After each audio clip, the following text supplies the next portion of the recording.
ক্লাসে আমরা ওয়ার্ডপ্রেস নিয়ে জানার চেষ্টা করছিলাম এবং ওয়ার্ডপ্রেসের বিষয়গুলো আরও স্বচ্ছভাবে আরও ক্লিয়ারভাবে জানার চেষ্টা করছিলাম। যদিও এর আগে আমরা ওয়ার্ডপ্রেসের ইনস্টলেশন বিষয়গুলো দেখেছি, বেসিক ধারণা নিয়েছি। তারপরে আজকের ক্লাসটা কিন্তু আমাদের খুবই গুরুত্বপূর্ণ ক্লাস, কারণ আজকের এই ক্লাসে আমরা ওয়ার্ডপ্রেসের A to Z, মানে একটা ওয়ার্ডপ্রেস কীভাবে ইনস্টল করতে হয়, একটা ওয়ার্ডপ্রেস দিয়ে সাইট কীভাবে বিগিনিং করতে হয় এবং একটা ওয়ার্ডপ্রেসের মাধ্যমে সাইটের যে কার্যপদ্ধতিগুলো রয়েছে সেগুলো সম্পর্কে সাম্যক জেনে নেওয়ার চেষ্টা করব। আমরা যদি বেসিক চিন্তা করি ওয়ার্ডপ্রেস কি, তাহলে আমরা যদি বলি ওয়ার্ডপ্রেস একটা কন্টেন্ট ম্যানেজমেন্ট সিস্টেম, নর্মালি আমরা সিএমএস বলে থাকি। তো এই সিএমএস কি শুধু ওয়ার্ডপ্রেসই আছে? না, সিএমএস আরও অনেকগুলো আছে। তো আমরা কিন্তু গত দিনে একটা পার্সেন্টেজ দেখেছিলাম যে কত পার্সেন্ট ওয়ার্ডপ্রেস দ্বারা গঠিত। আপনাদের কি মনে আছে যে গোটা পৃথিবীতে কত পার্সেন্ট? 37%। আচ্ছা, ধন্যবাদ তানজিদ আপনাকে। প্রায় 37% মানুষ কিংবা ওয়েবসাইট তারা ওয়েবসাইট তৈরি করে ওয়ার্ডপ্রেসের মাধ্যমে। তো আবারও আপনাদের সবাইকে স্বাগত জানাচ্ছি। আমাদের সাথে যারা যুক্ত হলেন নতুনভাবে কিংবা যারা শিক্ষার্থী রয়েছে তাদেরকে অনুরোধ করব আমাদের এই ক্লাসটি কিন্তু শেয়ার করার জন্য এবং শেয়ারের মাধ্যমে আপনাদের বন্ধুদের মধ্যে ছড়িয়ে দিতে। তার কারণ আমরা মোটামুটি ম্যাক্সিমাম মানুষের সাথে নিয়ে আমরা এই কাজটা শিখতে যাচ্ছি এবং যারা অলরেডি জানেন বিষয়টা তাদেরকেও স্বাগত এবং যারা জানেন না তাদেরকেও তার বিশেষভাবে স্বাগত জানাচ্ছি আমাদের আজকের ক্লাসে। এবং আজকের ক্লাসে আমি সহ এই ক্লাসে উপস্থিত আছেন প্রায় 23 জন এবং আপনারা তো অবশ্যই আছেন। যে কোনো ধরনের প্রশ্ন মতামত আপনারা চাইলে কমেন্ট করতে পারেন এবং এছাড়া আমাকে যদি কোনো জিজ্ঞেস করার কিছু থাকে তাহলে সরাসরি আপনারা ক্লাসের মাধ্যমেও কিন্তু আপনারা আমাকে প্রশ্ন করতে পারেন। তো আজকে আমরা সরাসরি ব্রাউজারে চলে যাব এবং ব্রাউজারে গিয়ে আমরা ওয়ার্ডপ্রেসের বিষয়গুলো দেখার চেষ্টা করব। তো চলুন আমরা ব্রাউজারে চলে যাচ্ছি। আমরা ব্রাউজারে গেলাম, ব্রাউজার শেয়ার করলাম। আমরা ব্রাউজারের আগে আমরা ওকে, সো ব্রাউজারটা আমরা শেয়ার করছি। ওকে, সো আমরা ব্রাউজার দেখতে পাচ্ছি, যদিও এর আগে আমারটা লগ ইন করা আছে, লগ ইন অবস্থায় আছি আমি আমি চেষ্টা করছি যে এখানে লগ ইন অবস্থাতে যেটা আছে সেটা হচ্ছে আমরা কি করব, একটা নতুন একটা ব্রাউজারে আমরা ওপেন করে wordpress.com লিখলাম, wordpress.com। আমাদের ওই ব্রাউজারটারও দরকার আছে। আমরা এখানে চলে এসেছি। একটু যদি লক্ষ্য করেন তাহলে আমাদের wordpress.com-এ কিন্তু বলছে যে 37% ওয়েবসাইট ওয়ার্ডপ্রেস দ্বারা গঠিত হয়, ওয়ার্ডপ্রেস দ্বারা তৈরি হয়। তো সেই ক্ষেত্রে এখানে ওয়ার্ডপ্রেসের বেশ কিছু ফিচার সম্পর্কে লেখা আছে। wordpress.com কি, এটা সম্পর্কে আরও বিস্তারিত কিন্তু এখানে আপনি জানতে পারবেন। এখানে feature, blogs, website, e commerce, domain, hosting তারা কিন্তু এগুলো দেয়। আপনি নিউজ দেখতে পারেন, এখানে সব কিছুই আপনি পাবেন। অ্যাবাউটে ক্লিক করলে পাবেন। আপনি যদি ওয়ার্ডপ্রেসের সাথে কাজ করতে চান সেটাও আপনি এখানে পেয়ে যাবেন। তো বেসিক্যালি ওয়ার্ডপ্রেসের দুটো ওয়েবসাইট আছে, একটা হচ্ছে wordpress.com আর একটা হচ্ছে wordpress.org। এই দুটো ওয়েবসাইটের মাধ্যমে কিন্তু আমরা একটু স্বচ্ছতা নিয়ে আসার চেষ্টা করি যে আসলে দুটো কেন, একটা ওয়েবসাইটে তো হয়ে যায়। .org মানে বুঝতেই পারছেন একটা অর্গানাইজেশন হিসাবে কাজ করছে ওয়ার্ডপ্রেস। ওয়ার্ডপ্রেস কিন্তু ওপেন সোর্স উন্মুক্ত একটা সফটওয়্যার, যেটার মাধ্যমে আপনি সেটা ডাউনলোড করে নিজের মতো করে কাস্টমাইজ করে আপনার ওয়েবসাইট তথা আপনার পূর্ণাঙ্গভাবে যে ম্যানেজমেন্ট সিস্টেমটা সেটা আপনি আপনার মতো করে করতে পারেন। এটার জন্য ডেভেলপারদের কোনো বাধা নাই। চাইলে আপনিও নিজেও কন্ট্রিবিউট করতে পারেন, ওয়ার্ডপ্রেসের নতুন নতুন কোনো ফিচার আপনি চাইলে দিতে পারেন, আপনি চাইলে নতুন নতুন কোনো কিছু যুক্ত করতে পারেন, এটার জন্য কেউ আপনাকে বাধাও দিবে না। তো সেই ক্ষেত্রে উন্মুক্ত প্ল্যাটফর্ম হিসাবে ব্যবহার করার জন্য wordpress.org কিন্তু একটা প্ল্যাটফর্ম, যেখান থেকে আপনি সহজে এই যে বাটনটা দেখতেছেন গেট ওয়ার্ডপ্রেস, সেখানে ডাউনলোড করে কিন্তু আমরা হচ্ছে আমাদের স্ক্রিপ্টটাকে আমাদের নিজস্ব যে কোনো ধরনের ডোমিন হোস্টিং সার্ভারে আমি রেখে সাইট পরিচালনা করতে পারি। অথবা আরেকটা সফটওয়্যার আছে যেটার নাম হচ্ছে জ্যাম্প, আরেকটা সফটওয়্যার আছে যেটার নাম ওয়াম্প, WAMP, ওয়াম্প।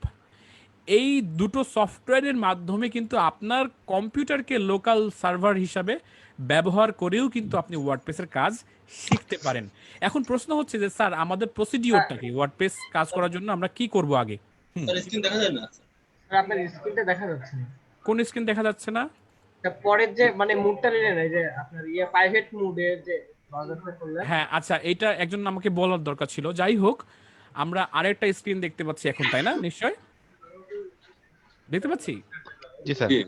দুঃখিত, এতক্ষণ আমরা ভুল স্ক্রিনে ছিলাম।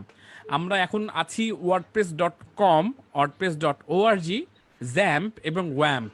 আমরা দুটোই সার্চ দিয়েছি, এই তিনটা উইন্ডো আমরা ট্যাব আমরা ওপেন করে রেখেছি। এই ট্যাবগুলোতে আমরা জানার চেষ্টা করছি যে ওয়ার্ডপ্রেসের মূল প্রসিডিওরটা কি। আমি যদি কাজ করতে চাই, আমি যদি কাজ শিখতে চাই, ওয়ার্ডপ্রেস দিয়ে কোনো ওয়েবসাইট বানাতে চাই, তাহলে আমাদের কি কি করতে হবে। প্রথম কথা আগে বুঝতে হবে যে WordPress.com হচ্ছে তাদের একটা কমার্শিয়াল প্ল্যাটফর্ম। এখানে আপনি চাইলে তাদের আন্ডারে নিজের একটা ব্লগ তৈরি করতে পারেন। কিছুক্ষণ আগে যে স্ক্রিনটা দেখছিলেন সেখানে আমার একটা অ্যাকাউন্ট তৈরি করা আছে, সেটার আন্ডারে আমি এখানে কিন্তু তাদের একটা ওয়ার্ডপ্রেসের যে ফিচারগুলো আছে সেগুলো ব্যবহার করতে পারি। এটাকে বলা হয় যে আপনার তাদের অধীনস্থ আপনি ওয়েবসাইট তৈরি করতে পারবেন। আর আরেকটা আছে WordPress.org, এটা অর্গানাইজেশন, যেটা কিছুক্ষণ আগেই বললাম। আপনি চাইলে এখান থেকে খুব সহজে গেট ওয়ার্ডপ্রেসে থেকে ক্লিক করে ডাউনলোড করে নিতে পারবেন, করে আপনি আপনার মনের মতো করে আপনি ওয়ার্ডপ্রেসটাকে কাস্টমাইজ করতে পারেন। এখন কথা হচ্ছে যে স্যার আমরা কোনটা দিয়ে শুরু করব, WordPress.com দিয়ে শুরু করব না .org দিয়ে শুরু করব? যারা ডেভেলপিং প্ল্যাটফর্মে আসতে চাচ্ছেন কিংবা শিখতে চাচ্ছেন কোডিং কিভাবে করতে হয় কিংবা কোডিংয়ের মাধ্যমে একটা ওয়েবসাইট বানাতে হয়, তাহলে মাস্ট বি আপনি ওআরজিতে আসবেন। ওআরজিতে এসে স্ক্রিপ্টটা ডাউনলোড করে আপনার মনের মতো করে ইনস্টল করে তারপরে আপনার মতো করে কাস্টমাইজ করে সাইট বানাবেন। এটাই হলো আমার পরামর্শ। আর যারা মনে করেন যে না ঠিক আছে কয়েকটা ক্লিক করে ওয়েবসাইট বানাবো, বানাই মানুষকে একটু দেখাবো, দেখানোর পর একটু ভাব দিব যে এই দেখো আমার সাইট এই এই হাবি যাবি, তো সেই জামানা ছিল একটা সময়। আমার এখানেও একটা ক্লাসের স্টুডেন্ট আছে যে সময় ওয়াপকা সাইট বানাইতো। তো ওয়াপকা কিংবা ওয়াপ ট্রিক এরকম টাইপের কিছু কিছু সাইট ছিল মোবাইলে, যেখানে ওই রেজিস্ট্রেশন করে তার আন্ডারে ওয়েবসাইট বানানো যেত এবং সেইখানে বিভিন্ন ধরনের কন্টেন্ট দেওয়া যেত এবং আমরা ওই লিঙ্কগুলো নিয়ে অনেকে ভাব মারতাম যে এই দেখ আমি ওয়েবসাইট বানাইছি। তো ওই ভাব মারার জন্য হলেও আর কোনো তথ্য দেওয়ার জন্য, সাপোজ আপনি ছোট্ট কোনো ব্লগ তৈরি করতে চাচ্ছেন যেখানে আপনি ডেইলি নোট আপনি রাখতে চাচ্ছেন, আপনার পোর্টফোলিওটা দেখাতে যাচ্ছেন, তো সেই ক্ষেত্রে আনপ্রফেশনালি এখানে রাখতে পারেন, যেহেতু আপনি আরেকজনের আন্ডারে আছেন। আবার এখানে টাকা দিয়েও কিন্তু আপনি এর প্ল্যানগুলো কিনতে পারেন। এটা কিন্তু একটা প্ল্যান আছে, এটা এই যে প্ল্যানস অ্যান্ড প্রাইজিংয়ে ক্লিক করলে আপনি প্রতি বছর কিংবা প্রতি মাসে যে যেমন দেখেন $8 per month, $4 per month, $25 per month কী কী ফিচার পাবেন এখানে কিন্তু সুন্দর করে লেখা আছে যে আপনি কোন কোন ফিচার আপনি এখানে পাবেন। আপনি চাইলে টাকা দিয়েও কিন্তু ওয়ার্ডপ্রেস নিতে পারবেন এবং নিয়ে তাদের আন্ডারে আপনি ডোমেইন হোস্টিং পার করা সহ অন্যান্য মেনটেন্যান্স সুবিধাটা পেয়ে যাবেন ওয়ার্ডপ্রেসের আন্ডারেই। তো বেসিক্যালি আমরা আমরা এই WordPress.comটাকে আমরা কাজে লাগাবো না, আমরা কাজে লাগাবো হচ্ছে এইটাকে। তো WordPress.com কেন সেটা তো আপনি বুঝতেই পারলেন, দুঃখিত। তো এখন আমরা WordPress.org থেকে একটা ফাইল ডাউনলোড করেছি, কিছুক্ষণ আগেই ডাউনলোড আমি অলরেডি করে ফেলেছি। তারপরে আপনারা যারা ডাউনলোড করেন নাই তারা এখানে এসে জাস্ট এখানে ক্লিক করলে ডাউনলোড হয়ে যাবে। ডাউনলোড হওয়ার পর দুইটা রাস্তা আছে যে আপনি এই স্ক্রিপ্টটা আপনি কোন রাস্তায় নিয়ে যাবেন। এক, লোকাল সার্ভার, যে আপনি কি আপনার কম্পিউটারেই এক্সপেরিমেন্ট করবেন যে না ঠিক আছে আমি কাজ শিখবো আমার কম্পিউটারেই ওয়ার্ডপ্রেস ইনস্টল করব এবং ওয়ার্ডপ্রেস ইনস্টল করে আমি এক্সপেরিমেন্ট করব। আর দুই, সেটা হলো যে সার্ভারে আপনার একটা নিজস্ব সার্ভার আছে, আপনি ডোমেইন হোস্টিং কিনেছেন, সেই সার্ভারে ওয়ার্ডপ্রেসটা ইনস্টল করবেন, করে আপনি হচ্ছে ওখানে এক্সপেরিমেন্ট করবেন যে আমি এইভাবে বানাচ্ছি। সার্ভারে বানাতো লাইভ দেখতে পাচ্ছেন আপনি, একদম সরাসরি আপনি দেখতে পাচ্ছেন যা হচ্ছে সব কিছুর পরিবর্তন আপনি দেখতে পাচ্ছেন। আর যদি লোকাল হয় তাহলে শুধু আপনিই দেখতে পারবেন সেটা, যে কেমন হচ্ছে কিভাবে হচ্ছে এটা আপনি দেখতে পারবেন। এখন অনেকের হয়তো বা ডোমেইন হোস্টিং নাই, সেই ক্ষেত্রে সবাই লোকাল সার্ভারটাই প্রিফার করে। কেউ কিছু বলবে? আচ্ছা, ওকে। সো যদি লোকাল সার্ভারে আমরা নিতে চাই, তাহলে সেই ক্ষেত্রে কি করব? লোকাল সার্ভারের জন্য আমরা জ্যাম্প ইউজ করতে পারি।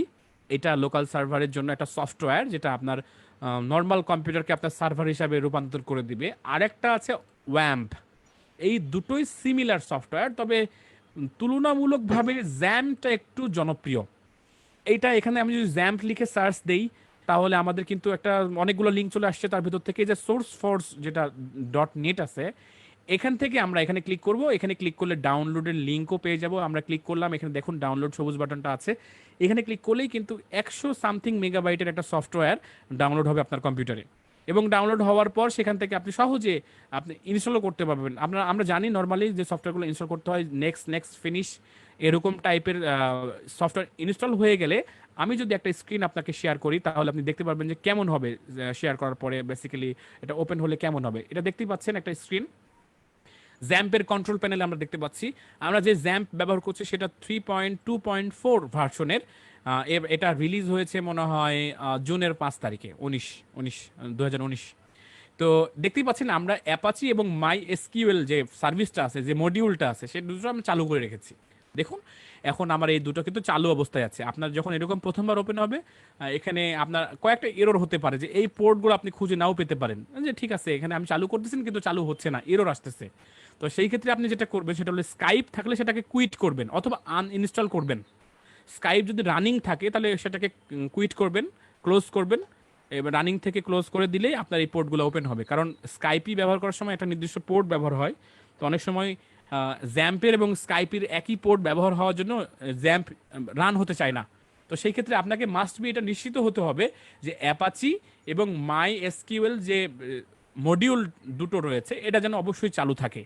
যখন চালু হবে তখন সঙ্গে সঙ্গে এটা পোর্ট দিয়ে দিবে, দেখেন এখানে একটা পোর্ট দিয়ে দিয়েছে এবং এখানে স্টপ বাটন চলে আসে, তার মানে আমি এটা চাইলে স্টপ করতে পারি। এখন আমাদের করণীয়টা কি?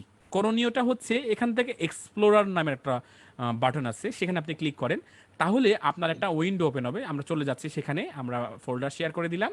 এই তো দেখেন জ্যাম্পের একটা উইন্ডো ওপেন হয়েছে। তো এটা কোথায়? লোকাল ডিস্কের সি ড্রাইভে এটা আছে, সি ড্রাইভের ভিতরে জ্যাম্পের ভিতরে এই ফাইলগুলো আছে। এখন এই সবগুলো ফাইল নিয়ে কি আমাদের কাজ করতে হবে স্যার? না, একদমই না। সকল ফাইল যেমন আছে তেমন রাখতে দেন। শুধুমাত্র এখানে htdocs নামের যে ফাইলটা আছে তার ভিতরে ঢোকেন। htdocs এর ভিতরে অনেকগুলো ফাইল থাকবে, আপনি চাইলে এগুলো ডিলিট করে দিতে পারেন। আপনি যেহেতু নতুন করে শুরু করবেন, আমি আগে থেকে কাজ করছি বিধায় এখানে কয়েকটা কিছু আছে আর কি। তো এর ভিতরে আপনি যে কোনো নামের ফোল্ডার তৈরি করতে পারেন। রাইট বাটন ক্লিক করে আপনি ফোল্ডার তৈরি করতে পারেন। মনে করেন এখানে তৈরি করতে পারেন মি নামে আমি সাইড করব, মি এর ভিতরে থাকবে, আপনি যে কোনো নাম দিতে পারেন, হোয়াট এভার। আমি এখানে নাম দিলাম ই সৈনিক, নাম দিয়েছি যে আমরা ই সৈনিক নামের একটা ওয়েবসাইট বানাচ্ছি, এখানে একটা ব্লগ প্ল্যাটফর্ম করব, যেহেতু আজকে A to Z দেখতেছি আমরা, তো সেই ক্ষেত্রে আমরা ই সৈনিকের একটা ওয়েবসাইট আমরা তৈরি করবো ইনশাল্লাহ। তো সেই ক্ষেত্রে ই সৈনিক নাম দিয়েছি, ই সৈনিকে চলে আসলাম। এরপরে দেখেন এর ভিতরে আমরা যে ডাউনলোড করলাম যে ফাইলটা কিছুক্ষণ আগেই wordpress.org থেকে, সেই ফাইলটাই আমরা এখানে পেস্ট করে দিয়েছি। এরপরে আমরা যেটা করব, রাইট বাটন ক্লিক করে এটাকে এক্সট্রাক্ট করব। মনে রাখবেন যে ফাইলটা জিপ অবস্থায় থাকে, এটা দেখেন জিপ অবস্থায় আছে মানে কম্প্রেস অবস্থায় আছে। এটা কিন্তু নর্মাল ফাইল না, এটার ভিতরে আরও অনেকগুলো ফাইল আছে। তো এটাকে এক্সট্রাক্ট করতে হবে। এক্সট্রাক্ট করার জন্য দেখেন রাইট বাটন ক্লিক করে এক্সট্রাক্ট ফাইল। স্যার আমাদের তো এরকম অপশন নাই, আপনারটা আসছে কোত্থেকে? আপনারটা যদি এরকম অপশন না থাকে তাহলে বুঝবেন উইনরার নামের একটা সফটওয়্যার আছে, সেটা আপনি আপনার কম্পিউটার ইনস্টল দেন নাই।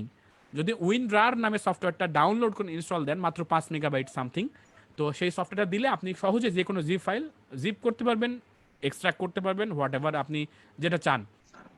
আমি এখানে এক্সট্রাক্ট ফাইলে ক্লিক করলাম, করার পরে ওকে বাটনে ক্লিক করলে আমাদের ফাইলটা কিন্তু আরেকটা ফোল্ডারে রূপান্তর হলো এবং এই ফোল্ডারের ভিতরে কিন্তু এগুলো অনেকগুলো কপি হচ্ছে ফাইলগুলো।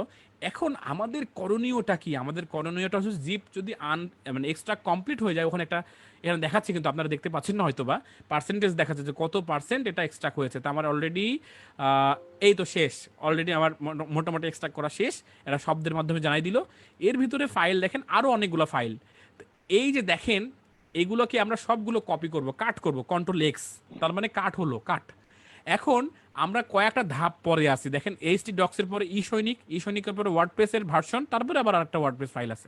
তা আমরা নর্মালি সরাসরি ই সৈনিকের ভিতরে চলে গেলাম এবং এর ভিতরে আমরা এটাকে পেস্ট করে দিলাম, মানে আমাদের যে সকল ফাইলগুলো এর ভিতরে পেস্ট করলাম এবং বাকি দুটো যে ফাইলটা, সেই দুটো ফাইলটা আমরা ডিলিট করে দিলাম, আমাদের আর দরকার নাই। এখন আমাদের ওয়ার্ডপ্রেসের ফাইলটা চলে আসে। চাইলে আপনি রিডমি এবং লাইসেন্স এই দুটোই ডিলিট করতে পারেন, তাহলে ফ্রেশভাবে থাকলো আপনার ফাইলগুলো। এগুলোই আমাদের লাগবে। তার মানে যেটা হলো যে আপনি যেটা ডাউনলোড করে এক্সট্রাক্ট করলেন তার ভিতরে একটা ফাইল পাইলেন, তার ভিতরে আবার আরেকটা ফোল্ডার পাইলেন, ফোল্ডারের ভিতরে আবার অনেকগুলো ফাইল পাইলেন। সেগুলোকে সবগুলো কাট করে নিয়ে এসে আমরা প্রথমে htdocs এর ভিতরে ঢুকলাম। এই যে আমরা লোকাল ডিস্ক থেকে জ্যাম্প থেকে htdocs এর ভিতর ই সৈনিক নামের একটা ফোল্ডার করলাম, তার ভিতরে এই মূল ফাইলগুলো সবগুলো আমরা রেখে দিব। এখন আমাদের যে মজার বিষয়টা হবে সেটা হলো যে আমরা ইয়ার মাধ্যমে, ব্রাউজারের মাধ্যমে এই ফাইলগুলোকে অ্যাক্সেস করব। দেখুন একটু খেয়াল করে, সবগুলো কিন্তু পিএইচপি দ্বারা গঠিত। দেখেন সবার শেষে পিএইচপি আছে, পিএইচপি। এখন এই পিএইচপির ফাইলগুলো কীভাবে পাইতে হয় সেটা আমরা দেখার চেষ্টা করব। আমরা একটু শেয়ার করে চলে যাচ্ছি আমাদের ব্রাউজারে, চলে আসলাম ব্রাউজারে। এখন আমরা এগুলো কেটে দিচ্ছি, এগুলোর আমাদের দরকার নেই। এখন আমরা লোকাল হোস্ট লিখলাম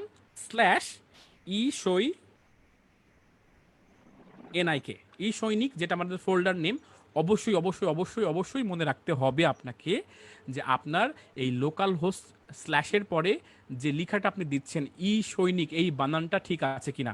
আমরা বানান দিয়েছি সঠিকভাবে, এটাকে এখনো সার্চ করছে আমাদের অলরেডি সার্চ হয়ে গিয়েছে। দেখেন এখন খেয়াল করে যে যখনই আমি ই সৈনিক লিখে ইন্টার করলাম, তার মানে আমি ব্রাউজারকে বললাম ওহে ব্রাউজার লোকাল হোস্টের ভেতরে ই সৈনিক, তার মানে ওই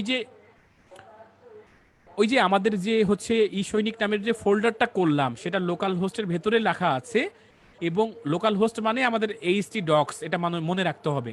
এবং তার ভেতরে একটা ফোল্ডার আছে যার নাম হচ্ছে ই সৈনিক, এবং সেই ফোল্ডারের ভিতরে কি আছে দেখাও, এন্টার মারার সঙ্গে সঙ্গে আমাদের এরকম একটা উইন্ডো ওপেন হয়ে গেল। এবং উইন্ডো ওপেন হলো মানে আমাদের এটা উইজার্ড বলি আমরা। উইজার্ড মানে দেখেন যে যখন আপনার কোনো সফটওয়্যার ইনস্টল করতে হয়, সাপোজ ফটোশপ ইনস্টল করবেন আপনি, তো ফটোশপ ইনস্টল করার যে সেটআপ ফাইলটা আছে সেটা ডাবল ক্লিক করলে কি সঙ্গে সঙ্গে সেটআপ হয়ে যায়, না সেটআপ ফাইল দেওয়ার পরে নেক্সট, অ্যাকসেপ্ট, ওকে এরকম আসে? কোনটা আসে বলেন তো? প্রসেসিং আছে স্যার। প্রসেসিং আছে, স্টেপ আছে। তো এখন আপনি ওয়ার্ডপ্রেস ইনস্টল করবেন, তা স্টেপ পালন তো অবশ্যই আপনাকে করতে হবে। এইটা ভুলে গেলে হবে না। আমরা এখন যেটা শিখছি সেটা হচ্ছে লোকাল হোস্টে কিভাবে আমাদের কম্পিউটারে কিভাবে ওয়ার্ডপ্রেস রান করব। তো জাস্ট আমরা কি করলাম, আমরা ishoinik.com চলে আসলাম, কন্টিনিউ বাটনে ক্লিক করবো। আমরা ওখানে চাইলে ল্যাঙ্গুয়েজ সেট আপ করতে পারতাম, যে কোনো ল্যাঙ্গুয়েজ দিতে পারতাম, চাইলে বাংলাও দিতে পারতাম, নো প্রবলেম। আমরা ইংরেজিটাই রাখলাম স্ট্যান্ডার্ড হিসাবে। আমরা লেটস গোতে ক্লিক করলাম।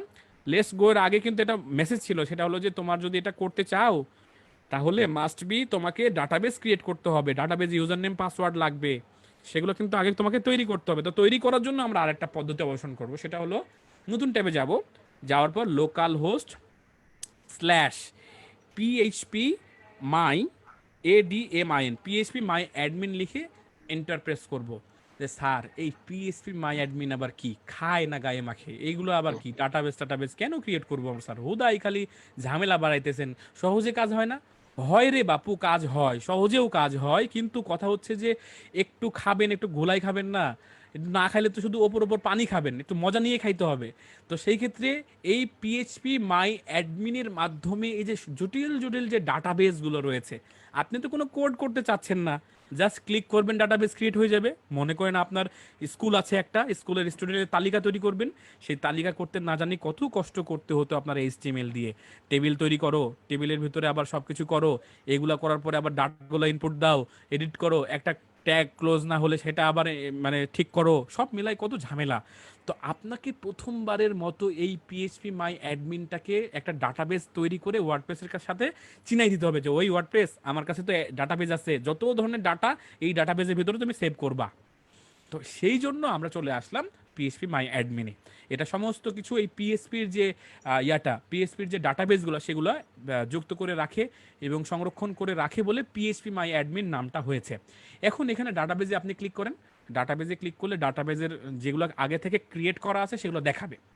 এখন আপনি যেটা করবেন সেটা হলো যে এই জায়গাতে আপনি মনে করেন ডাটাবেসের নাম দিলাম WP মাই, কিংবা মাই WP, আপনি নাম যে কোনো দিতে পারেন, মাই WP মানে ওয়ার্ডপ্রেস, WP মানে ওয়ার্ডপ্রেস। ক্রিয়েট বাটনে ক্লিক করেন, তাহলে আমাদের ডাটাবেস কিন্তু ক্রিয়েট হলে দেখেন এই ডান পাশে কিন্তু মাই ওয়ার্ডপ্রেস, এই যে আমি এখানে ক্লিক করে রাখছি মাই WP। এরপর আমরা যেটা করব সেটা হলো যে একটা ইউজার লাগবে, ডাটাবেস তো ক্রিয়েট হয়েছে আমাদের এই নামে, এখন আমাদের তো অবশ্যই ইউজারও লাগবে।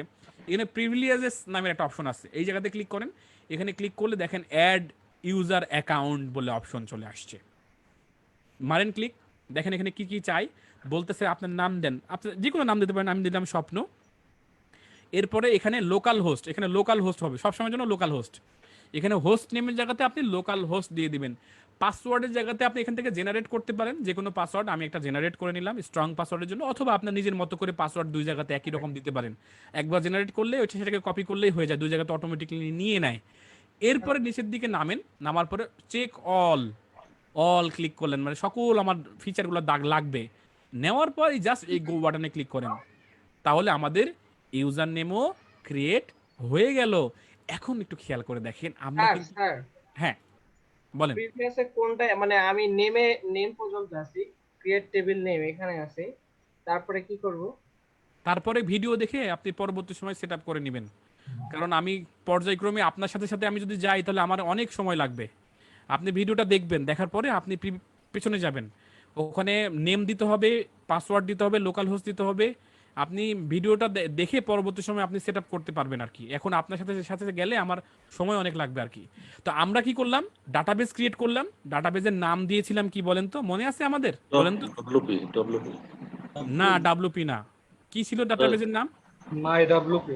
মাই ডাব্লিউপি, এক্স্যাক্টলি। বাহ, মাই আপনাদের স্মৃতি শক্তি ভালো। আর ইউজার নেম হিসেবে কি দিয়েছিলাম? ইউজার নেম কি দিয়েছিলাম? স্বপ্ন। স্বপ্ন, এক্স্যাক্টলি। আপনারা আমাদের সাথেই আছেন, বুঝতে পারছি। এই যে আমি কপি করে রেখেছিলাম পাসওয়ার্ড, মনে আছে? সেই পাসওয়ার্ডটা আমরা এখানে পেস্ট করে দিলাম। এরপরে ডাটাবেস হোস্ট, এখানে সবসময়ের জন্য লোকাল হোস্ট হয়। এখানে সবসময়ের জন্য লোকাল হোস্ট হয়।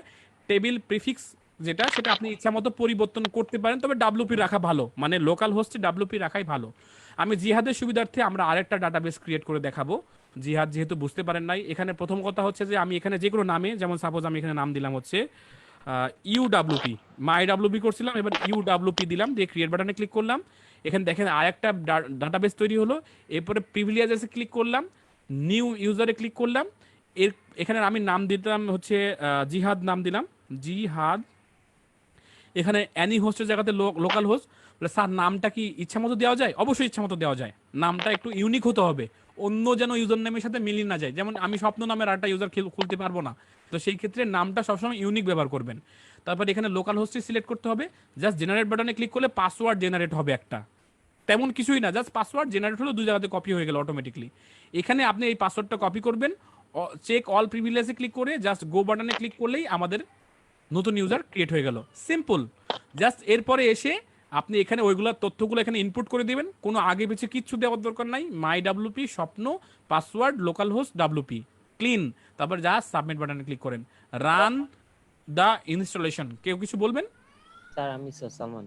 হ্যাঁ সালমান। স্যার টেবিল প্রিফিক্স যদি কোনো কিছু চেঞ্জ না করে স্যার যেটা দেওয়া ছিল ওইটাই যদি রেখে দেই তাহলে স্যার কোনো সমস্যা হবে স্যার? সমস্যা নাই, কিন্তু কথা হলো টেবিল প্রিফিক্স চেঞ্জ করলে হয় কি, যে আমরা যখন বড় ডাটাবেস নিয়ে কাজ করি, আমরা লোকাল হোস্টের টেবিল প্রিফিক্স চেঞ্জ না করলেও কোনো প্রবলেম নাই। কিন্তু যখন তুমি সার্ভারে কাজ করবা, যখন তোমার কোনো বড় ডাটাবেস নিয়ে কাজ করতে হবে, তো টেবিল প্রিফিক্স সবগুলো তো বাই ডিফল্ট কমনলি ডাব্লিউপি থাকে।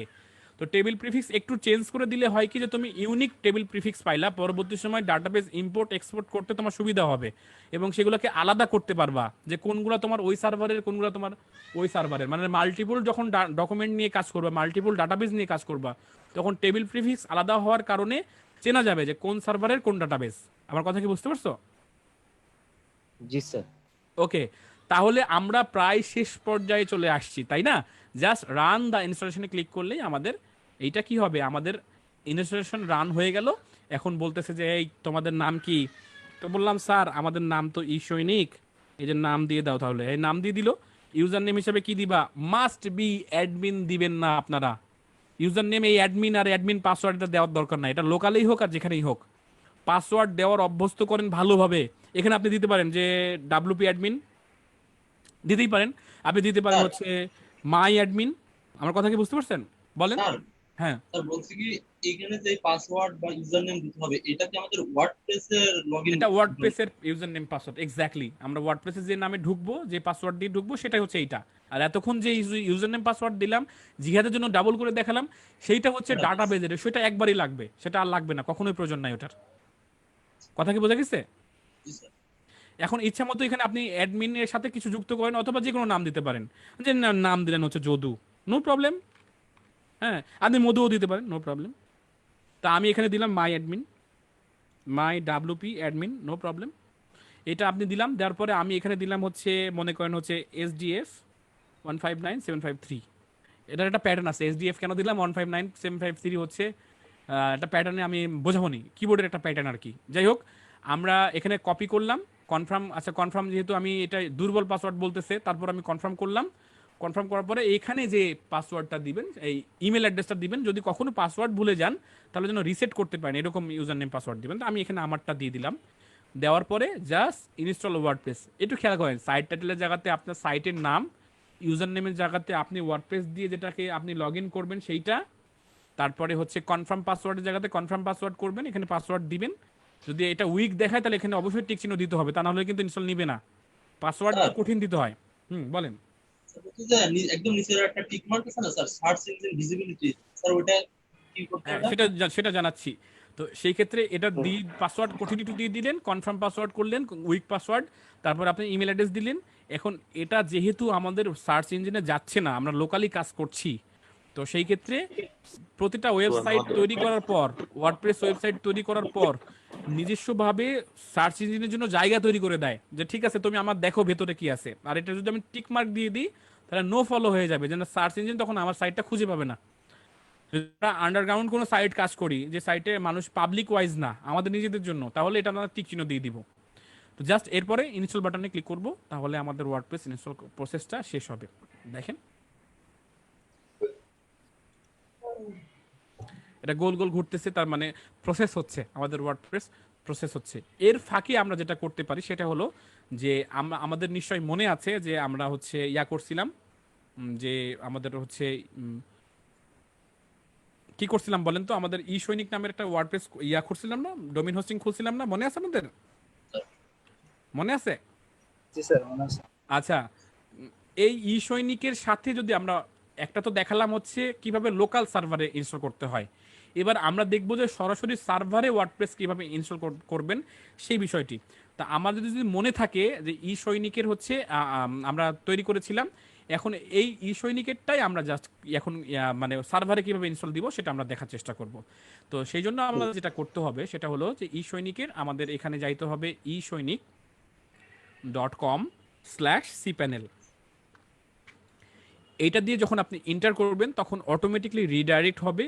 রিডাইরেক্ট হওয়ার পর আপনাকে বলবে যে হচ্ছে তোমার যে ইউজার নেম এবং পাসওয়ার্ডটা দাও। যখন আপনি সি প্যানেল খুলবেন, তার মানে যার কাছ থেকে নেবেন, যে হোস্টিং প্রোভাইডার আপনাকে দিবে তারাই কিন্তু আপনাকে ইউজার নেম পাসওয়ার্ড দিয়ে দিবে।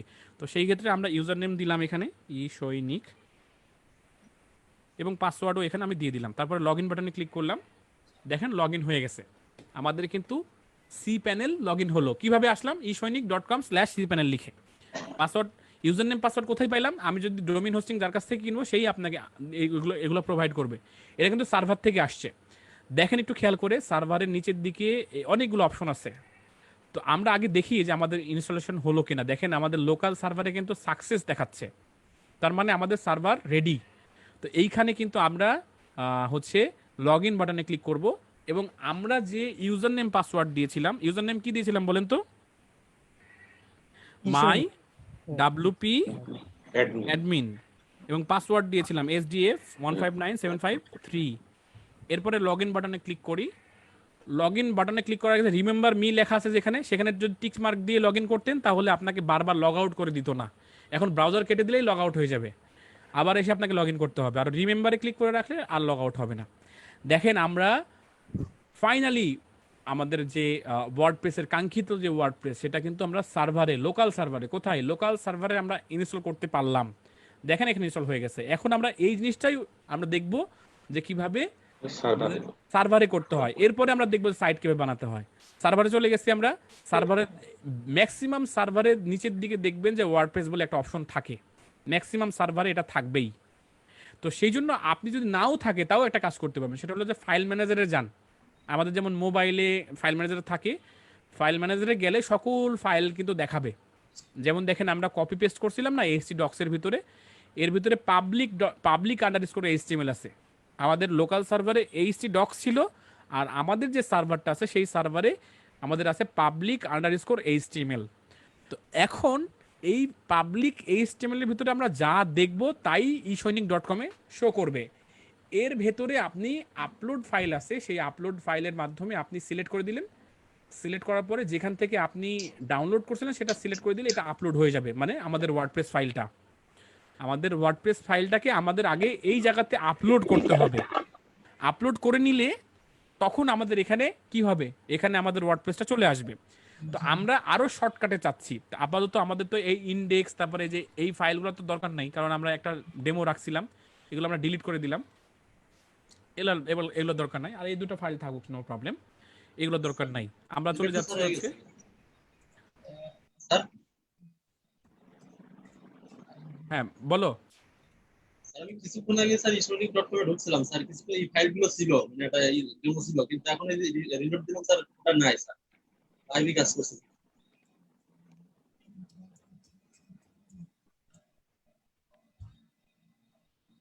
আর এখন 404 নট ফাউন্ড দেখাচ্ছে।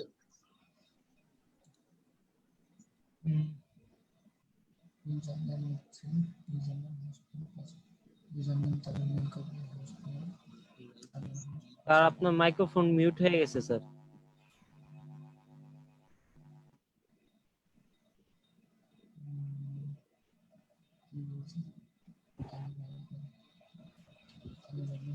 Sir microphone mute.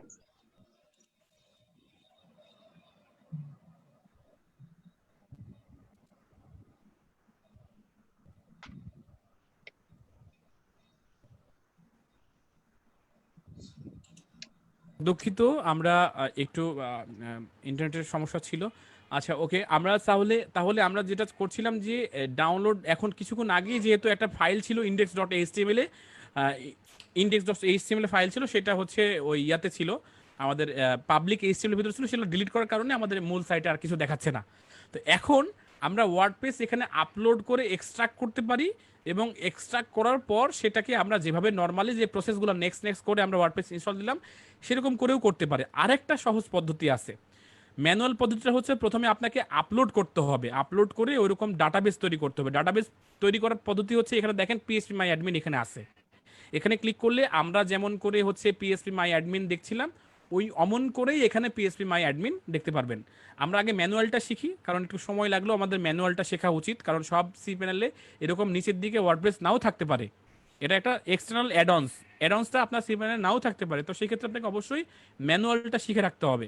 সেই জন্য কি করতে হবে, আমাদের এই ম্যানুয়ালটা শিখে রাখতে হবে। ম্যানুয়ালে দেখেন আমরা পিএইচপি মাই অ্যাডমিন যেটাতে এখানে করছিলাম লোকাল সার্ভারে, এখানেও কিন্তু সেম দেখাচ্ছে, কিন্তু এখানে ডাটাবেজে ক্লিক করে এখানে ক্রিয়েট করতে দিচ্ছে না। এখান থেকে ডাটাবেস ক্রিয়েট করা যাবে না, যেটা আমরা এখানে ডাটাবেজে ক্লিক করে এই যে ক্রিয়েট করতে পারছিলাম, এখানে কিন্তু ক্রিয়েট করার অপশন আছে, কিন্তু এখানে কিন্তু কোনো অপশন নাই ক্রিয়েট করা। সেই ক্ষেত্রে আপনি কি করবেন, সেই ক্ষেত্রে যেটা করতে হবে, এই মেইনে যেটা পিএইচপি মাই অ্যাডমিন সরি যেটা সি প্যানেলের যে মেইন অংশ আছে সেখানে যান, যাওয়ার পর মাই এসকিউএল ডাটাবেজ, এই যে মাই এসকিউএল ডাটাবেজ উইজার্ড বলে একটা অপশন আছে, এইখানে ক্লিক করেন। এইখানে ক্লিক করে এখানে প্রথমে ডাটাবেজ ইউজার নেম দেন। আমরা সেই ফাঁকে এখানে দেখেন, সেই ফাঁকে আমরা ফাইল ম্যানেজারের ভিতরে পাবলিক এইচটিএমএল এর ভিতরে আপলোড বাটনে ক্লিক করব, এবং এই ওয়ার্ডপ্রেসের যে ফাইলটা আছে সেই ফাইলটা আমরা চিনাই দেওয়ার চেষ্টা করব। কোথায় রেখেছি আমরা, ডাউনলোডের ভিতরে ওয়ার্ডপ্রেস, এই ওয়ার্ডপ্রেসের যে ফাইলটা আছে সেটা আমরা চিনাই দিলাম। ততক্ষণ এটা আপলোড হোক। দেখুন এটা আপলোড হচ্ছে। কোথায় আপলোড হচ্ছে, আমরা এই যে সি প্যানেলের যে ফাইল ম্যানেজার আছে সেই ফাইল ম্যানেজারের ভেতরে পাবলিক এইচটিএমএল এর ভেতরে এটাকে আমরা আপলোড করছি। আপলোড কোথায় থেকে করলাম, ওই যে ওপরের দিকে যে আপলোড ফাইলটা আছে সেখানে ক্লিক করে এরকম একটা উইন্ডো ওপেন হয়েছে, তার ভিতরে আমি সিলেক্ট করে দিচ্ছি, এটা আপলোড হতে থাকছে। এর ফাঁকে আমরা ডাটাবেস তৈরি করছি, সেই জন্য আমরা এই যে মাই এসকিউএল ডাটাবেস উইজার্ডে আসছি। এখন এই উইজার্ডে কোথায় পাইলাম, আমরা সি প্যানেলে যখন লগ ইন করবো, সি প্যানেলে লগ ইন করার পর দেখবো যে আমরা 2 নম্বর অপশনেই এই যে উইজার্ড, ডাটাবেস উইজার্ড চলে আসবে। না পাইলে এখানে সার্চ দিয়ে বের করে নেবেন। তো উইজার্ডে ক্লিক করবেন, উইজার্ডে ক্লিক করলে বলছে তুমি ডাটাবেসের নাম দাও। তো আমরা নাম দিলাম যে মেইন ডিবি, মানে মেইন ডিবি নামের ডাটাবেস নামের আমরা একটা উইজার্ড করছি। এবার নেক্সট বাটনে ক্লিক করলাম। এরপরে বলছে ইউজার নেম দাও, তো ইউজার নেম দিলাম হচ্ছে ডিবি ইউজার নাম দিলাম। পাসওয়ার্ড দাও, তো পাসওয়ার্ড জেনারেটে ক্লিক করে একটা পাসওয়ার্ড আমরা জেনারেট করলাম, তারপরে এই পাসওয়ার্ডটা এখানে দিয়ে দিলাম। এরপরে ক্রিয়েট ইউজার ক্লিক করো, দেখেন ক্রিয়েট ইউজারে ক্লিক করলে ইউজার ক্রিয়েট হয়ে গেল, ডাটাবেসও ক্রিয়েট হয়ে গেল। এখন প্রিভিলিয়াজেস যেগুলো আছে সেগুলোতে অল টিক চিহ্ন দিয়ে দিলাম। অল টিক চিহ্ন দেওয়ার পর এদিকে আমরা দেখবো যে কতদূর আপলোড হয়েছে। দেখেন এটা 100% হয়েছে, তার মানে এটা আমাদের সার্ভারে যেটা আছে সেটা আপলোড হয়ে গেছে। এখন আপনি যদি একটু খেয়াল করেন যে এর ভিতরে কিন্তু শুধুমাত্র 2টা ফাইল ছিল, একটু রিলোড দেন, এখনো আপলোড হয়নি, শেষ হয়নি। এখানে এটা কালার চেঞ্জ হবে স্যার, এটা ব্লু থেকে গ্রিন হবে, রাইট, স্যার। আমাদের ব্লু থেকে গ্রিন হবে, তার মানে এখনো প্রসেসিং চলতেছে। আমরা একটু যদি প্রশ্ন নেওয়ার চেষ্টা করি যে আমরা সার্ভারে কিভাবে এই ফাইলগুলো করলাম, সেটা কি বুঝতে পারছেন আপনারা? জি স্যার। মাথার স্যার মধ্যে এখানে আমরা জিপ ফাইলটা না নিয়ে স্যার যদি নরমাল ফাইলটা নিতাম স্যার কোনো সমস্যা হতো? শারুফ, ধন্যবাদ আপনাকে প্রশ্নের জন্য, খুবই গুরুত্বপূর্ণ প্রশ্ন যে আমি জিপ ফাইলটাই কেন নিলাম। নর্মাল ফাইলটা তো আমি এখানে আপলোড করে দিতে পারতাম, না পারতাম না। নর্মাল ফাইলের ভিতরে অনেকগুলো, মানে প্রায় কয়েক হাজার ফাইল আছে, কয়েক হাজারের কাছাকাছি ফাইল আছে। এই সামি খাইতেছো আর ঢেকুর তুলতেছো, বিষয়টা খারাপ। ক্লাসে কখন আমি মিউট আছি কখন আনমিউট আছি এই বিষয়টা আমাদের মাস্ট বি হচ্ছে দেখতে হবে, হ্যাঁ, এগুলো যেন অকারেন্স না ঘটে। তো যাই হোক এখানে দেখেন, আমি যদি শারুফের প্রশ্নের উত্তরটা দেই, সেটা হচ্ছে যে আমি একটা ফাইলই আপলোড করলে দ্রুত ফাইলটা আপলোড হবে। জিপ করার মূল কারণটা হচ্ছে যে একটা ফোল্ডারের ভিতরে অনেকগুলো ফাইল থাকতে পারে, সেটাকে কম্প্রেস করে একটা ফাইলে রূপান্তর করাটাই হচ্ছে জিপ করা। মানে একটা বাক্সের মধ্যে আপনি বন্দি করলেন, করে ওই বাক্সটা আপলোড করে দিলেন, তারপরে আপনার কাছে নিয়ে সেটাকে আনবক্স করেন, আপনি ওর ভেতর থেকে সবগুলো বের করে ফেলেন এক্সট্রাক্ট করে। এই জন্য আমরা জিপ ফাইলটা আপলোড করলাম। দেখেন এখানে গ্রিন হয়ে গেছে। এখন খেয়াল করেন যে এটাকে রিলোড দেন, দিলেই দেখবেন ওয়ার্ডপ্রেসের যে ভার্সনটা সেটা আমরা দেখতে পাচ্ছি। এইটাকে এখন রাইট বাটন ক্লিক করে এক্সট্রাক্ট করেন, যেরকম করে আমরা আমাদের কম্পিউটারে করছিলাম। এক্সট্রাকে ক্লিক করে এক্সট্রাক্ট ফাইলসে ক্লিক করলে অটোমেটিকলি দেখবেন যে আপনার যে ফোল্ডারটা আছে তার ভিতরে একটা ফোল্ডার তৈরি আসছে, এখানে ফোল্ডার তৈরি হয়ে গেছে। এখন এই ফোল্ডারটা আমাদের বাইরে নাই, ভেতরের কন্টেন্টগুলো একটা ফোল্ডারের ভেতরে আছে। সেগুলো নেওয়ার জন্য যেটা করব, আমি ফোল্ডারের ভেতরে ঢুকলাম, সিলেক্ট অলে ক্লিক করলাম, মানে সবগুলো সিলেক্ট করার জন্য টেনে নিয়ে এসে পাবলিক এইচটিএমএল এর ভিতরে ছেড়ে দিলাম। ওই এর আগে যেমন কি আমি দেখাইছি, তখন হচ্ছে কি যে পাবলিক এইচটিএমএল এর ভিতরেই সকল ফাইলগুলো থেকে গেল, আমার কাজ শেষ। এখন যদি আমি ishoinik.com এন্টার প্রেস করি, তাহলে হুবহু যেমন করে আমরা লোকাল সার্ভারে ইনস্টল দিলাম, সেম জিনিস চলে আসছে। এরপরে আমি এটাকে কন্টিনিউ করব, কন্টিনিউ স্যার আমরাও দেখতে পাচ্ছি স্যার। লেটস গো করব। দেখতে পাচ্ছেন না?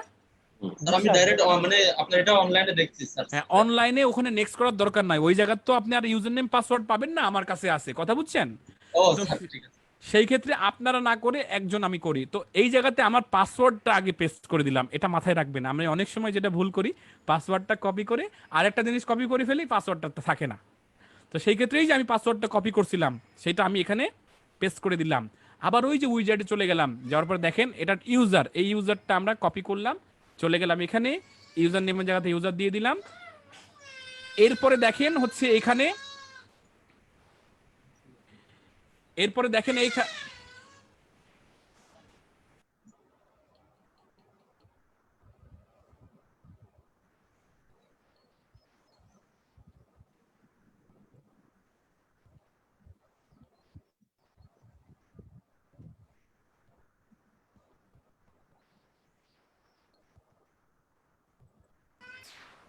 তো আমরা যেটা করলাম যে আমাদের এখানে ইউজার নেমটা কপি করে পেস্ট করলাম, আমাদের ডাটাবেস যেটা আছে সেই ডাটাবেসটাও আমরা কপি করছি, ডাটাবেসটাও আমরা এখানে ডাটাবেসের জায়গাতে পেস্ট করলাম।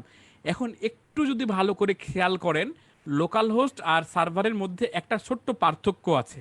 সেটা হলো যে লোকাল হোস্টে আপনার এই ইউজার নেমটা শুধু দিলেই হয়, কিন্তু এই যে আমাদের মূল সার্ভারের সাথে কিন্তু ইসৈনিক কথাটা যুক্ত হয়ে গেছে। মানে আমাদের দেখেন এখানে ইউজার নেমটা এখানে দেখাচ্ছে, পাসওয়ার্ডটাও দেখাচ্ছে, শুধুমাত্র ডিবি ইউজার দিলে কিন্তু হতো না। ইউজার নেম যতটুকু আছে ততটুকুই আমাকে কপি করতে হবে। তো ইউজার নেম এবং ডাটাবেজ আমরা কপি করে ফেলেছি। এরপরে নেক্সট স্টেপে আমরা ক্লিক করে ফেলবো, কারণ আমার এখনো এটা উইজেট কিন্তু শেষ হয়নি।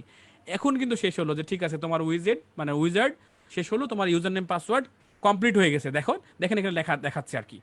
এখন আমরা এখানে যেহেতু ডাটাবেজ নেম দিয়েছি, ইউজার নেম দিয়েছি, পাসওয়ার্ড দিয়েছি, ডাটাবেজ হোস্ট লোকাল হোস্টে থাকবে, এই জায়গাতে আমরা প্রিফিক্স চেঞ্জ করতে পারি। যেমন আমি এখানে দিলাম স্যার এটা লোকাল হোস্ট কেন থাকলো স্যার? SP। আমরা তো অনলাইনে করতেছি স্যার। বুঝি নাই। এখন তো আমরা অনলাইনে করলাম না স্যার, ওয়ার্ডপ্রেসটা অনলাইনে নেক্সট সার্ভারে করলাম না। তোমার প্রশ্ন ক্লিয়ার করো তানজিদ। আর এখানে লোকাল হোস্ট লেখাটা মানে আমরা রাখবো কেন? এটা তো আমরা অনলাইন করতেছি হ্যাঁ, স্যার। তো সেই Online ক্ষেত্রে করতেছে। স্পষ্ট করে প্রশ্ন না করলে আমি উত্তর দিব কিভাবে? প্রশ্নটা স্পষ্ট করে করতে হবে যে স্যার এখানে ডাটাবেস হোস্টের জায়গাতে লোকাল হোস্ট কেন দিচ্ছি, এই জায়গাতে তো আমরা অনলাইনে করতেছি। মুখের মধ্যে কথা না রেখে স্পষ্ট করে প্রশ্ন করতে হবে। তো ডাটাবেস হোস্টের জায়গাতে লোকাল হোস্ট এই জন্য দিচ্ছি যে আপনার এই ডাটাবেস হোস্ট মানে কি, ডাটাবেসটা কোথায় রাখছেন আপনি? যদি অনলাইনেও রাখেন তাও তো আপনার রুট ফাইলের মধ্যেই রাখতেছেন, মানে পাবলিক এইচটিএমএল এর ভিতরেই রাখতেছেন। আপনি যদি কোনো স্পেসিফিক আইপির আন্ডারে এসে যদি আপনি করতে চান, তাহলে মাস্ট বি এখানে আইপি অ্যাড্রেসটা হতো।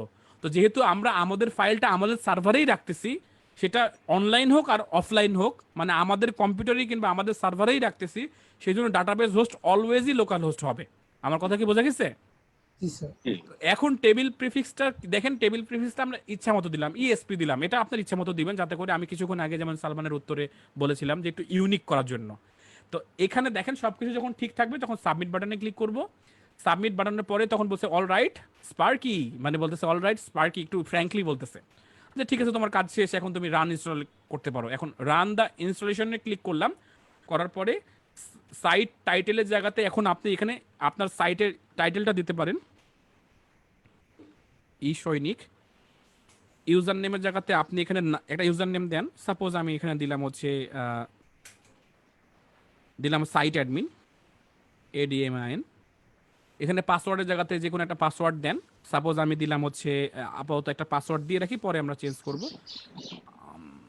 আচ্ছা ওকে ফাইন, আমরা এটাই কপি করে রাখলাম। এরপর ইমেলের জায়গাতে আমার একটা ইমেল অ্যাড্রেস দিয়ে দিলাম। এখানে কিছু টিকচিহ্ন দেওয়ার দরকার নেই, কারণ আমরা চাই যে এই সাইটটা সবার চোখে আসুক, সার্চ ইঞ্জিন দেখুক, সেজন্য আমি টিকচিহ্ন দিব না।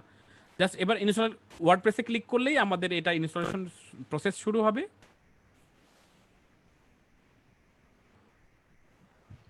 যেমন দেখেন এখানে গোল গোল ঘুরতেছে, তার মানে আমাদের ইনস্টলেশন প্রসেস শুরু হচ্ছে। দেখেন এখানে সাকসেস, তার মানে ইনস্টল শেষ। এরপরে লগ ইন বাটনে ক্লিক করেন। তো আমরা ইউজার নেম হিসেবে সাইট অ্যাডমিন দিচ্ছিলাম এবং পাসওয়ার্ডটা আমরা কপি করেছিলাম, রিমেম্বার করে দিলাম যাতে করে আমরা পরবর্তী সময় এটা লগ ইন করা না লাগে। এটা সবসময় বাইরের পিসিতে করবেন না, একান্ত নিজের পিসি বারবার লগ ইন করা থেকে বিরত থাকতে এটা করবেন। তাছাড়া বাইরে কোথাও গিয়ে লগ ইন করছেন রিমেম্বার করে রাখবেন না। ওকে ফাইন, সো আমরা এইটা ইনস্টল করেছি। ইনস্টলের সঙ্গে সঙ্গে দেখতে পাচ্ছেন এখানে যা আছে এখানেও তাই আছে। দেখেন কোনো আলাদা পার্থক্য দেখতে পাচ্ছেন আপনারা এইটা আর এইটা, বুঝতেছেন? ড্যাশবোর্ড সেমই sir, same. Same same same. এটা দেখেন লোকাল হোস্টেও যা এখানেও তাই। এখানে তো একটা ওয়ার্নিং দিছে যে পিএসপি আপডেট রিকোয়ার্ড, মানে এখানে যে সার্ভারে যে পিএসপিটা ব্যবহার হচ্ছে সেটা একটু ওল্ড হয়ে গেছে, সেটা আপডেট করতে বলতেছে। তাছাড়া সেম দুই জায়গাতেই আমরা ইনস্টল সাকসেসফুলি করে ফেলতে পারলাম। আজকের পর থেকে আপনারা যেন এটা না বলেন যে ওয়ার্ডপ্রেস আমরা লোকাল সার্ভারে ইনস্টল করতে পারি না, আমাদের কম্পিউটার সার্ভার ইনস্টল করতে পারি না। এখন প্রশ্ন হতে পারে স্যার আরেকটা শর্টকাট পদ্ধতি কি, যেটা আপনি বলতে চাচ্ছিলেন, সেটা হলো আপনি সি প্যানেলে চলে যান, সি প্যানেলে যান, এটা হোম পেজে চলে যান। লগ ইন করার পর আপনি নিচের দিকে নামলে ম্যাক্সিমাম সার্ভিস প্রোভাইডার এটা সার্ভিস প্রোভাইড করে। ওয়ার্ডপ্রেসে ক্লিক করেন, ওয়ার্ডপ্রেসে ক্লিক করলে ওয়ার্ডপ্রেসের সফটা কলাস নামের একটা ওপেন হবে। দেখেন এখানে ওপেন হয়েছে। এখানে জাস্ট ইনস্টল নাওতে ক্লিক করেন, আপনি এখানে ওয়ার্ডপ্রেসের ভার্সনটা দেখতে পাচ্ছেন। ওয়ার্ডপ্রেসের এই যে ইনস্টল নাওতে ক্লিক করলে ওয়ার্ডপ্রেসের ভার্সনটা দেখতে পাচ্ছেন। এখানে কোন সাইটে হবে, এখানে যে ডাইরেক্টরির দরকার নাই, আমি সরাসরি ওয়ার্ডপ্রেসে ইনস্টল করতে চাচ্ছি সেটা দেখতে পাচ্ছেন। তারপরে এখানে আপনি সাইটের নাম দিয়ে দিলেন, ট্যাগলাইন দিয়ে দিলেন, এখানে ইউজার নেম পাসওয়ার্ড দিয়ে দিলেন, এখানে আপনার ইমেল অ্যাড্রেস দিয়ে দিলেন। ফাইনালি এই যে নিচের দিকে ইনস্টলে ক্লিক করলে যেখানে যা ডাটাবেস ক্রিয়েট করার দরকার সেখানে ডাটাবেস ক্রিয়েট করে অটোমেটিকলি সব ইনস্টল হয়ে মাত্র 10 সেকেন্ডে আপনার ওয়ার্ডপ্রেস ইনস্টল শেষ। আমার কথা কি বুঝতে পারলেন? স্যার এটাই সবচেয়ে সহজ। তো এইভাবে আপনারা সহজে শর্টকাটে কিন্তু ওয়ার্ডপ্রেস ইনস্টল করতে পারেন। এই যে কোথায়, হ্যাঁ বলেন। স্যার একটু নিচে নামার একটা কোশ্চেন ছিল একটা জায়গায়। হ্যাঁ, তো ওই যে আপনি যে ট্যাগলাইন বললেন না, ওই ট্যাগলাইন, হ্যাঁ হ্যাঁ ওইটা কি? এটা সাইট ডিসক্রিপশন লেখা আছে এখানে। মাই ব্লগ হচ্ছে সাইট নেম আর সাইট ডিসক্রিপশন। এখন যদি আমরা যদি আমাদের ই সৈনিক বলি যে আমাদের ই সৈনিক হচ্ছে আমাদের সাইটের নাম, তাহলে ট্যাগলাইন এরকম হতে পারে যে আমরা করব জয়, ই সৈনিক আমরা করব জয়, মানে সবাই মিলে জয় করব, এরকম কিছু একটা। আপনি যে ডিসক্রিপশন দিতে চাচ্ছেন সেই ডিসক্রিপশনটা এখানে লিখতে পারেন, মানে স্লোগান যেটা আমরা বলি স্লোগান। ডেসক্রিপশন বললে তো অনেক বড় হয়ে যায় অনেক সময়, সেজন্য জানতে চাইলাম। না, ডিসক্রিপশন বললে বড় হয়, আপনি ছোট স্লোগান দিতে পারেন, নো প্রবলেম। আপনার এখানে বিস্তারিত দিতে হবে এরকম কোনো মানে নাই। তো যেমন এখানে ডিসক্রিপশন দেওয়া আছে মাই ওয়ার্ডপ্রেস ব্লগ। স্যার আমরা যদি ট্যাগলাইনটা না দিই তাহলে কোনো সমস্যা? কোনো সমস্যা নাই, কোনো সমস্যা নাই। এখানে ট্যাগলাইনটা দেওয়াটা বাধ্যতামূলক না, তবে ট্যাগলাইন দেওয়া ভালো আর কি, ট্যাগলাইন দিলে ভালো হয় আর কি। ক্লিয়ার? জি sir. Okay fine, thank you. এখন দেখেন তাহলে আমাদের এইটা শর্টকাট আছে। তো স্যার এখন এত শর্টকাট থাকতে আপনি এত এই ডাটাবেস ক্রিয়েট করা, পিএসপি মাই অ্যাডমিনে যাওয়া, আপলোড করা, সেটাকে আবার কপি করে পাবলিক এইচটিএমএল এ নেওয়া, তারপরে হচ্ছে সেটাকে আবার নেক্সট করে সেটাকে ডাটাবেজের নাম দেওয়া, এত কষ্ট করলেন কেন স্যার? এই জন্য করলাম, এই জন্য করলাম যে হচ্ছে আপনারা যেন ম্যানুয়ালি গিয়ে কোথাও না আটকে থাকেন। একজন ডেভেলপার হলে শর্টকাট কখনো খুঁজতে হয় না, ম্যানুয়ালটাই আপনাকে দেখতে হবে। কারণ সবসময় অটোমেটিক সিস্টেম কাজ নাও করতে পারে। তখন আপনি যদি স্টিয়ারিং না ধরতে পারেন, আপনি যদি ম্যানুয়াল কন্ট্রোল গাড়িতে নাই করতে পারেন, তাহলে আপনি ড্রাইভার হলেন কেমন করে? তো ডেভেলপার হিসেবে পরিচিতি দেওয়ার আগে ম্যানুয়াল সিস্টেম আগে শিখতে হয়, তারপরে শিখতে হয় হচ্ছে অটো সিস্টেম। তো আমি এখন যেটা দেখাচ্ছি সেটা হচ্ছে অটো সিস্টেম। এখন প্রশ্ন হলো যে স্যার আমরা তো ওয়ার্ডপ্রেস ইনস্টল দিলাম, এখন কি ই সৈনিক কেমন একটু দেখি তো স্যার।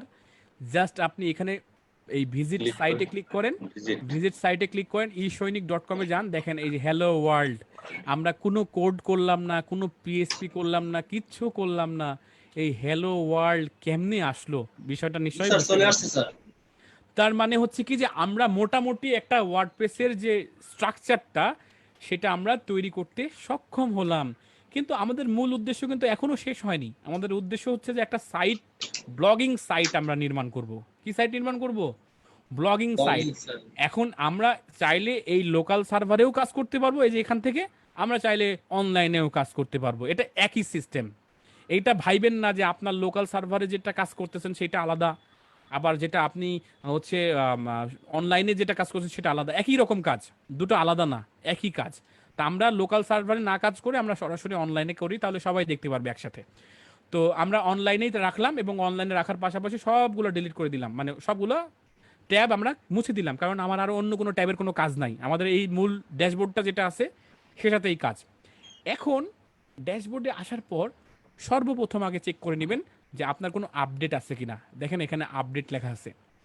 অনেক মোবাইলে দেখেন অনেক পুরনো ফেসবুক চালাচ্ছে, আপডেট দেওয়ার কোনো প্রয়োজন নাই। আমার তো মাঝে মধ্যে এটা চুলকায় যে আপডেট আসলে কেন আপডেট দিব না, নতুন নতুন অ্যাপগুলা আপডেট নিয়ে দিতে হবে। মানে ফেসবুক আমি আগের ভার্সন ব্যবহার করছি এরকম না, আমি সবসময় আপডেট রাখি, তার কারণ সিকিউরিটি রিজনের কারণেই কিন্তু বিভিন্ন ধরনের অ্যাপসের চেঞ্জ আসে, তখনই আপডেটটা হয়। তো সেই ক্ষেত্রে আমি এই যে চেঞ্জগুলো খুব অ্যাপ্রিসিয়েট করি। যেমন এখানে 2টা থিমের আপডেট আছে, মানে থিমটাকে আপনি আপডেট করে নিলেন, যে থিমটা আছে সেই থিমটাই আপডেট করে নিলেন। আপডেটের টুকিটাকি বিষয়গুলো পরবর্তী সময় আমরা করব। আজকে আপডেটের টুকিটাকি করব না, আজকে শুধু জানবো যে একটা ব্লগ সাইট তৈরি করতে হলে আমাদের কি কি করতে হবে। তো আমরা এটাও আপডেট করে নিলাম, দেখেন এখন আর কোনো আপডেট নাই। এরপরে আমরা চাচ্ছি যে আমাদের সাইটটাকে সুন্দর জামা কাপড় পরাবো। মূল জামা কাপড়টা হলো থিম বলি আমরা, জামা কাপড়ের সঙ্গে আনুষঙ্গিক যেগুলো লাগে সেগুলো আমরা প্লাগইন বলি। তো থিম আগে পরিবর্তন করি, প্লাগইন কী জিনিস সেটা আমরা দেখছি। থিমে যাওয়ার জন্য অ্যাপিরিয়েন্স থেকে থিমসে আমরা ক্লিক করলাম। তাহলে কি হলো, থিমসের জন্য আলাদা একটা তৈরি হলো যে আমরা আমাদের ওয়ার্ডপ্রেসে কোন কোন থিম ইনস্টল আছে। দেখুন এখন 3টা থিম ইনস্টল করা আছে। তো অ্যাড নিউতে যদি আপনি ক্লিক করেন, অ্যাড নিউতে ক্লিক করলে আপনি আরও অনেক অনেক টন টন থিম আপনি এখানে পেয়ে যাবেন। এখন আমরা যেহেতু ব্লগ রিলেটেড থিম প্রসেস করতে চাচ্ছি, এখানে দেখবেন অনেক সুন্দর সুন্দর ডিজাইন, কত সুন্দর সুন্দর ডিজাইন আসবে। আপনার দেখে সবসময় মনে হবে যে এইটা নিব, না না না এটা নিই, না না এটা ভালো লাগছে, এরকম মনে হবে। তো আমরা যেহেতু ম্যাগাজিন কিংবা ব্লগ রিলেটেড চাচ্ছি, সেই জন্য আমরা এখানে BLOG ব্লগ লিখে যদি আমরা এন্টার প্রেস করি, তাহলে এরকম কত শত জামা চলে আসবে। আমরা যখন বড় শপিং মলে ঢুকি তখন দেখে মনে হয় যে এটা নিব, না না না এটাই নেই, এরকম কনফিউশনে পড়ে যায়। তো সেই ক্ষেত্রে একটু দেখেন এখানে ব্লগ রিলেটেড অনেকগুলো হচ্ছে থিম কিন্তু আপনি দেখতে পারবেন। তো সেই হিসাবে যেটা তো আবার পছন্দ না, ঠিক আছে এই থিমটাই আমার মোটামুটি পছন্দ, ভালো লাগছে, সেই থিমটা একটা থিম আমরা নিব। এখান থেকে একটু দেখি যে কোন থিমটা আমাদের ভালো লাগে। এখান থেকে অনেকগুলো থিমই আছে, এখান থেকে যে কোনো থিম আপনি নিতে পারেন। Blog shop, blog bank classic, এরকম অনেক কিছুই আছে। তো ব্লগার ভিডিও ব্লগ, আপনি ভ্লগ নামের একটাই আছে, আপনি যদি ভিডিও করেন। আরেকটা কাজ করতে পারেন এই ফাঁকে কোনো থিম সিলেকশনের ক্ষেত্রে, সেটা হলো নতুন ট্যাবে চলে যাবেন, যাওয়ার পরে বেস্ট ফ্রি ম্যাগাজিন ব্লগ একই ম্যাগাজিন WORD প্রেস থিম, এটা লিখে আমি সার্চ দিলাম। দেখেন এখানে বেশ কিছু রিকমেন্ডেশন দেখাচ্ছে। এই হিউম্যানটা আমার কাছে পছন্দ, অবশ্য হিউম্যান নামের একটা থিম আছে। এই হিউম্যান থিমটাতে আপনি সার্চ দেন, এটা লিখে সার্চ দেন, দেখেন একটা থিম চলে আসছে।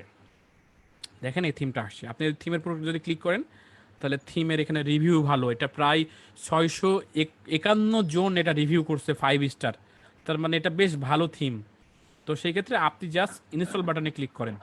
এই থিমটা আমরা ইনস্টল করব। আমরা ইনস্টল বাটনে ক্লিক করলাম, ইনস্টল হচ্ছে আমাদের থিমটা, মানে জামা কাপড় পরা দিচ্ছে। পরানোর পর জাস্ট অ্যাক্টিভেটে ক্লিক করেন, মানে থিমটা আমরা অ্যাক্টিভেট করলাম। দেখেন থিম আমাদের অ্যাক্টিভেট হয়ে গেছে। এখন থিম অ্যাক্টিভেট হওয়ার পরই বলতেছে যে আপনি বিল্ডার ওপেন করতে পারেন। তার আগে আপনি ভিজিট করে দেখেন যে এখন কেমন হলো আপনার সাইটটা। আমি ভিজিট করে দেখলাম যে সাইটটা দেখেন বুম, মোটামুটি আমাদের এখানে ই সৈনিক চলে আসছে, এখানে ট্যাগ লাইন চলে আসছে, আমাদের এখানে পোস্টগুলো একটার পর একটা আসতে থাকবে। এখন আমরা যদি মনের মতো করে পোস্ট দেই, সেটার সাথে ছবি দেই, তাহলে ছবি সহ এখানে পোস্টগুলো দেখাবে। এর সাথে সাথে ফুটারও তৈরি হয়ে গেছে, এই টপ বাটনে যাওয়ার জন্য তৈরি হয়ে গেছে। আপনি চাইলে এই ফুটারে আরও অনেক কিছু ঢুকাইতে পারবেন। তার মানে কি দাঁড়ালো, without any coding, without any technical knowledge আমরা একটা সাইট জাস্ট কয়েকটা ক্লিক করার মাধ্যমে সম্পন্ন করতে পারলাম। যদিও আমরা এটা পুরো 1 ঘন্টা জুড়ে দেখলাম, যখন আপনি নিজে শিখে যাবেন এটা মাত্র 5 মিনিটের কাজ, সর্বোচ্চ 5 থেকে 10 মিনিটের ভিতরে আপনি একটা পূর্ণাঙ্গ ওয়েবসাইট না তৈরি করতে পারলেও একটা সাইট ইমপ্লিমেন্টেশনে যাইতে পারবেন। এখন পরে এটা এডিট করে কাস্টমাইজ করে আমরা পরবর্তী যে পর্বগুলো দেখব, পরবর্তী যে ক্লাসগুলো করব, সেই ক্লাসগুলোতে আমরা এই যে এটাকে কাস্টমাইজ করতে হয় কিভাবে, আমরা লোগো পরিবর্তন করতে চাচ্ছি, আমরা মেনুতে কোনো কিছু ঢোকাইতে চাচ্ছি, আমরা সাইড বারে কিছু দিতে চাচ্ছি, এখানে আমরা পোস্ট করতে চাচ্ছি, ফুটারটাকে আরও সুন্দর করতে চাচ্ছি, এগুলো কেমন করে করা যায় সেগুলো তো আমরা জানবই। কিন্তু একটা ওয়েবসাইট কিভাবে বানাতে হয়, ওয়ার্ডপ্রেসের মাধ্যমে ওয়ার্ডপ্রেস ইনস্টল কীভাবে করতে হয়, এই যে ভিত্তিটা, এই ভিত্তিটা নিশ্চয়ই আজকের ক্লাসের পর থেকে আপনার মজবুত হয়ে যাবে। আপনারা নিজেরাও ট্রাই করবেন, নিজেরা ট্রাই করে ওয়ার্ডপ্রেস কীভাবে ইনস্টল দিতে হয়, এর নারী নক্ষত্র সম্পর্কে যেহেতু আজকে কথা হলো, এই ভিডিওটা দেখে কিন্তু আপনি রিভিশন চাইলে দিতে পারেন, এটা রেফারেন্স হিসাবে রেখে দিতে পারেন যে এইভাবে সার্ভারে অথবা লোকাল যে হোস্ট আছে সেই লোকাল হোস্ট কীভাবে ইনস্টল দেওয়া যায়। আশা করি আজকের ক্লাস থেকে আপনি ওয়ার্ডপ্রেস সম্পর্কিত তথ্য পেলেন এবং ওয়ার্ডপ্রেসের মাধ্যমে মাত্র কয়েকটা স্টেপ পার করে আমরা একটা সাইট তৈরি করার স্টেপটা আমরা দেখে নিলাম। পরবর্তী ক্লাসে আমরা এই সাইটটাকেই আরও সুন্দর করে কাস্টমাইজ কিভাবে করা যায়, কিভাবে আরও সৌন্দর্য বৃদ্ধি করা যায়, সেই বিষয়টি দেখার চেষ্টা করব। ততক্ষণ পর্যন্ত সবাই ভালো থাকুন, সুস্থ থাকুন এবং অবশ্যই প্রযুক্তির সাথেই থাকুন। ধন্যবাদ সবাইকে।